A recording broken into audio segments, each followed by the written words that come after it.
Pushpa 2 trailer launch ఈవెంట్కి అభిమానులు భారీగా హాజరయ్యారు. ఇప్పటి వరకు మనం హిందీలో పుష్ప 2 మూవీకి బాగా క్రేజ్ ఉందని అనుకున్నాము. భారీగా కలెక్షన్స్ వచ్చే ఛాన్సెస్ ఉన్నాయని కూడా అనుకున్నాం. నిన్న జరిగిన ఈవెంట్ చూస్తే మనకు అర్థమవుతుంది ఏంటంటే పుష్ప 2 మూవీకి జస్ట్ హిట్ టాక్ వస్తే ఈజీగా బాహుబలి 2 హిందీ కలెక్షన్ని క్రాస్ చేస్తుంది. అదే సూపర్ హిట్ టాక్ వస్తే హిందీలో ఆల్ టైమ్ రికార్డ్ కొట్టినా ఆశ్చర్యపోవాల్సిన అవసరం లేదు. ఇకపోతే నిన్న రిలీజ్ అయిన trailer YouTube views Telugu version కన్నా హిందీ వర్షన్కి ఎక్కువ వ్యూస్ వచ్చాయి. లైక్స్ పరంగా కూడా తెలుగు వర్షన్ కన్నా హిందీ వర్షన్కి ఎక్కువ లైక్స్ వచ్చాయి. పుష్ప 2కి జస్ట్ హిట్ టాక్ వస్తే మాత్రం వరల్డ్ వైడ్గా ఈజీగా 1000 కోట్లు క్రాస్ చేసే అవకాశాలు ఉన్నాయి. అదే సూపర్ హిట్ టాక్ వస్తే అవలేలుగా 1500 కోట్లను క్రాస్ చేసినా ఆశ్చర్యపోవాల్సిన అవసరం లేదు.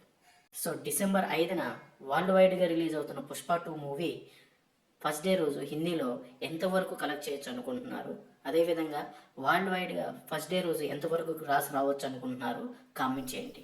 Thanks for watching. Please like, share and subscribe my channel for more videos.